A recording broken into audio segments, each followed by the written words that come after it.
Hello everyone. So here we are with yet another chapter of ours, chapter number 6, that is security in the contemporary world. Now we often hear about security or nation security, but what do you mean by it? What do you in fact mean by security?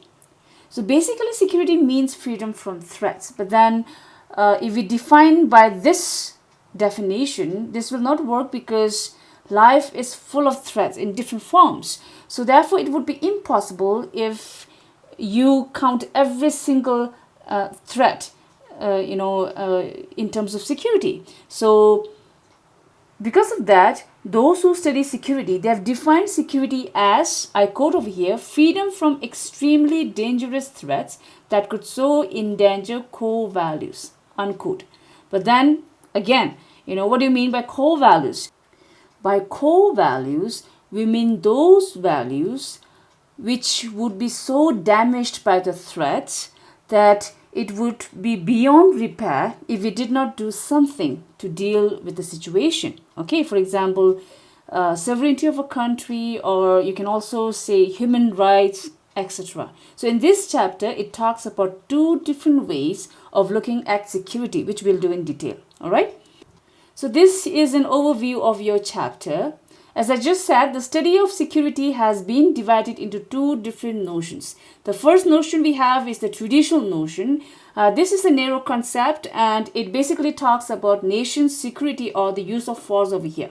Okay.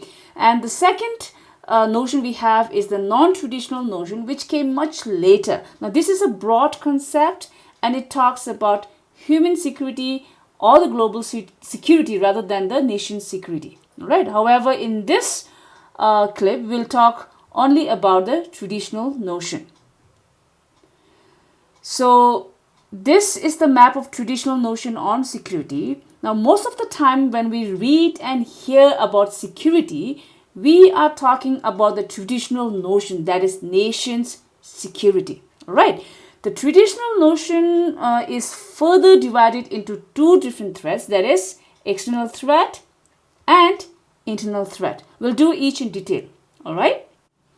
Now, under the external threat in traditional concept, the greatest danger to a country is of military threats from another country because this threat endangers the core values of a nation, that is sovereignty, independence, territorial integrity, and the lives of ordinary citizens as well. All right. Now, these are called core values because these four values, that is sovereignty, independence, territorial integrity, and citizens, they are also the four basic elements for a state.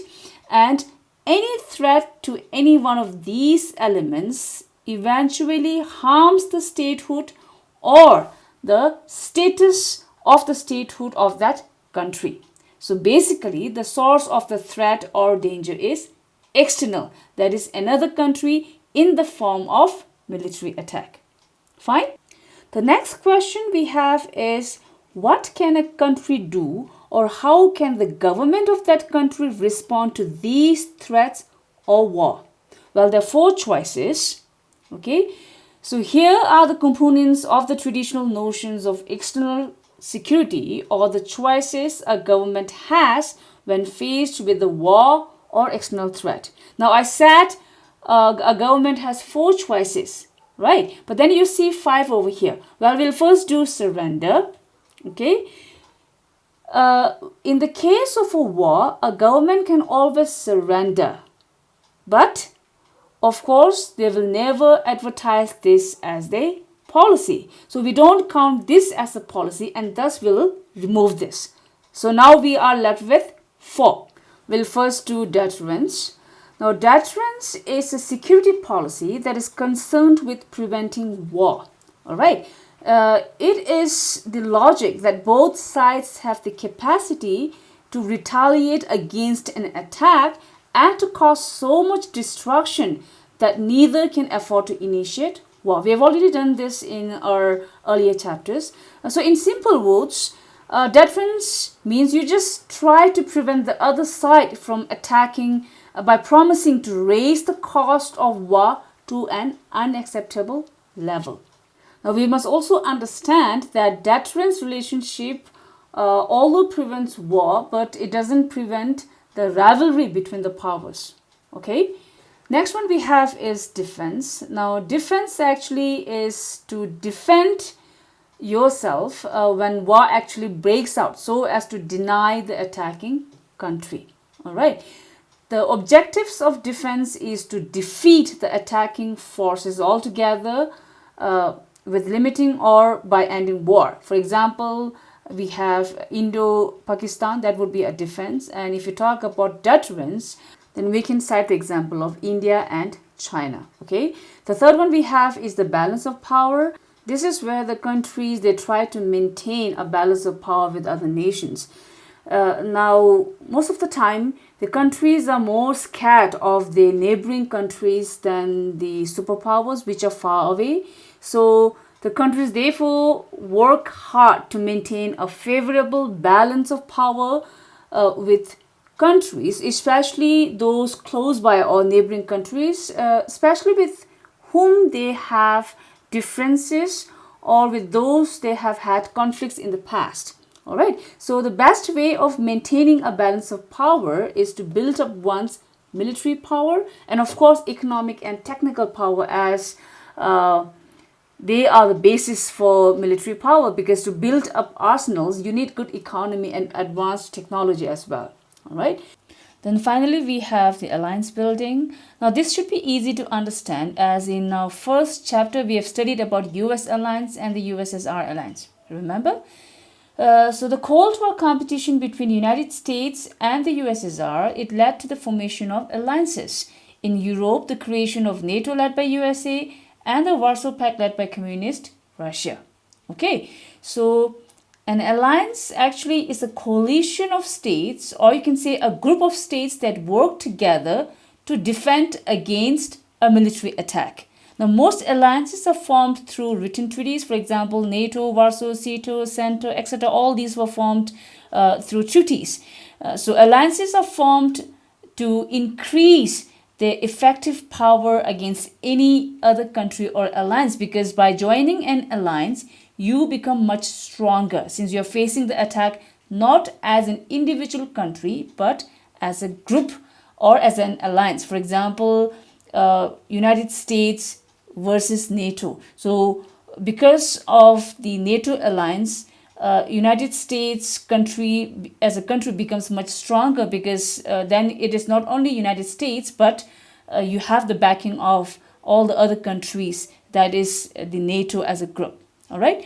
But then alliances are not permanent. Okay. While forming alliances, the countries, they consider their national interests. So when their national interest changes, alliances also change. So in brief, in the traditional view of security, most threats to a country's security come from outside its borders, that is external. Okay. So here let's look at the map of traditional view on security again. We have already finished discussing on the external threat.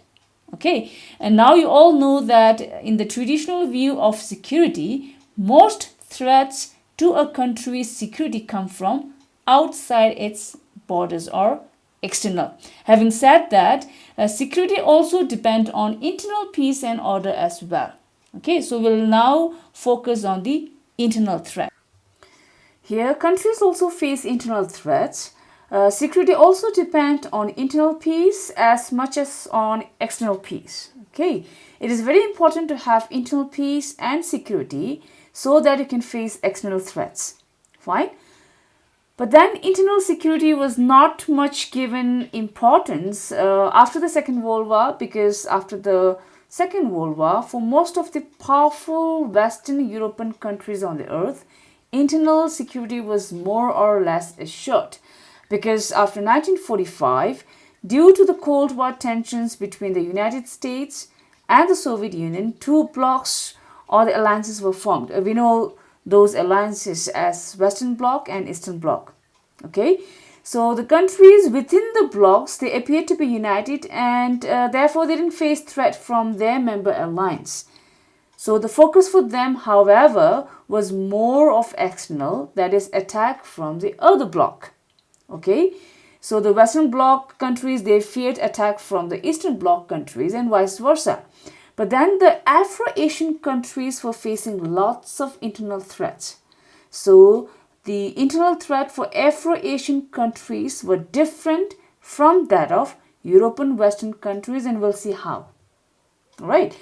So if you look at the Western countries, as I just said earlier, most of the powerful Western European countries, they didn't face any serious threats from groups and communities within their borders or within their bloc. Okay, so some European countries, they worried about violence in their colonies from colonized people who wanted independence. For example, Vietnam against France and Kenya against British.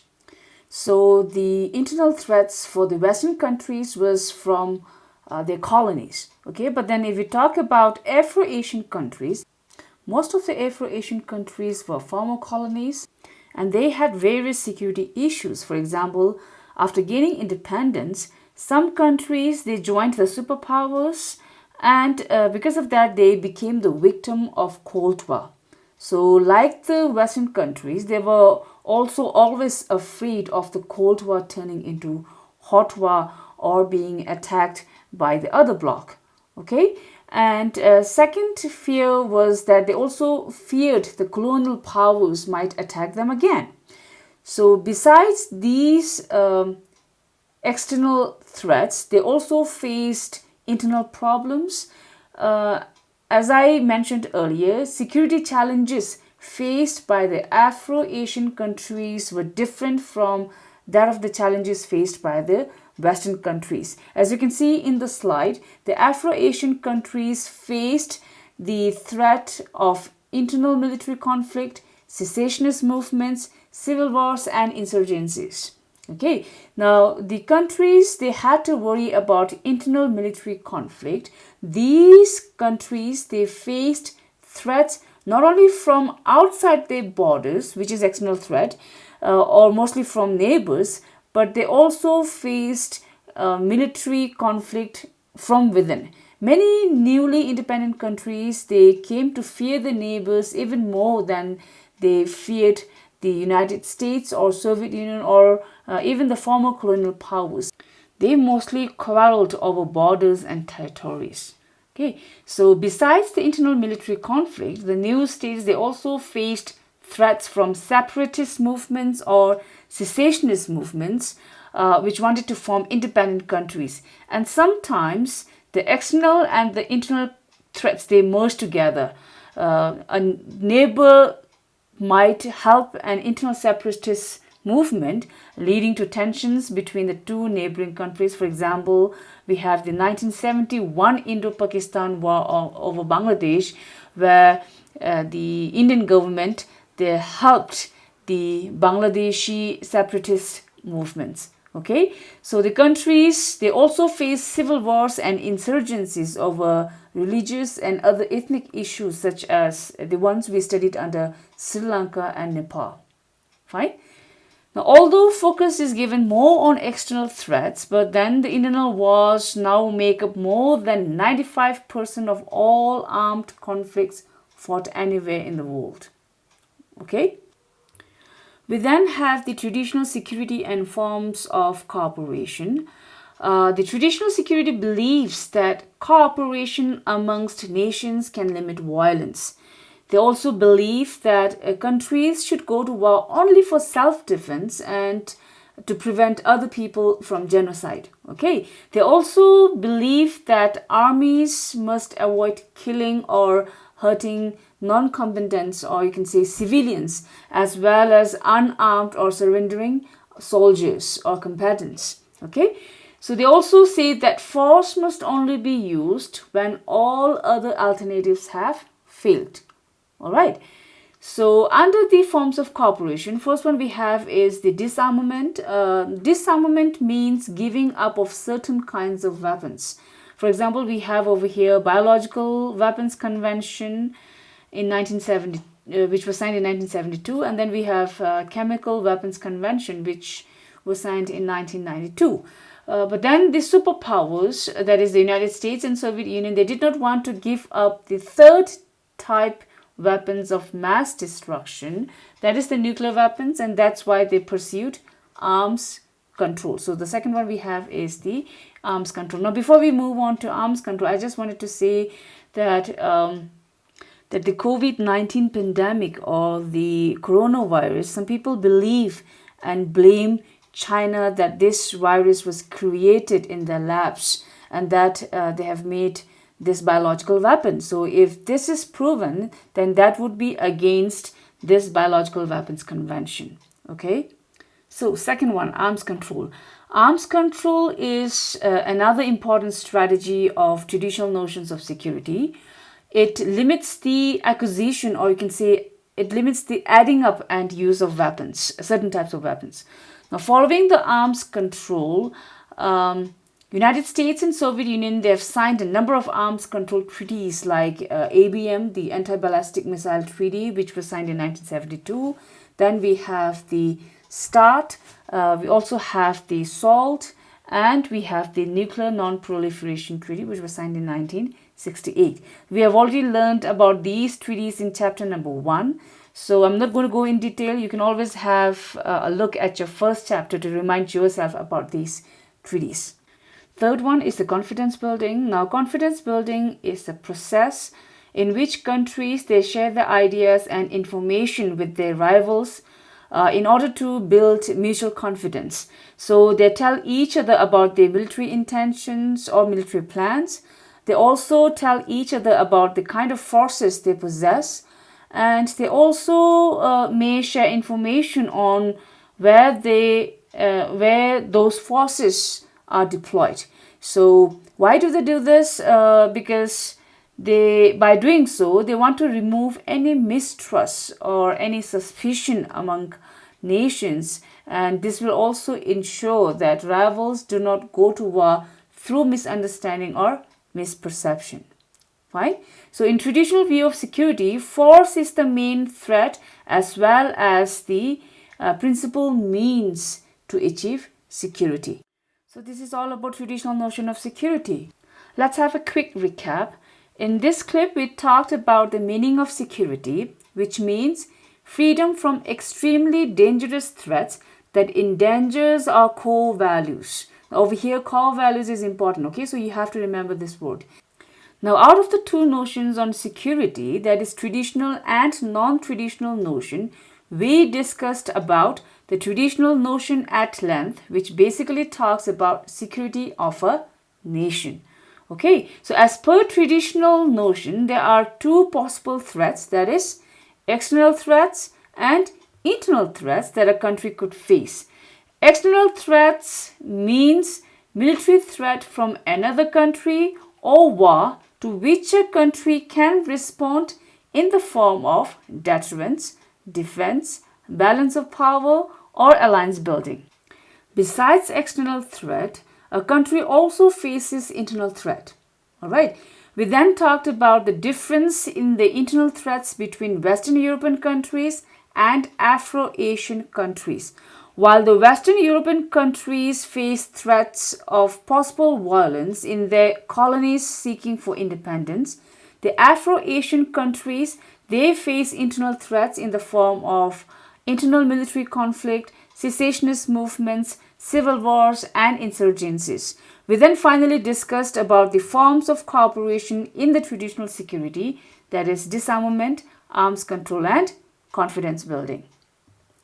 We're now left with the non-traditional notion of the security, which I'll cover in the next clip. So till I meet you next time, take care and stay safe. Bye-bye.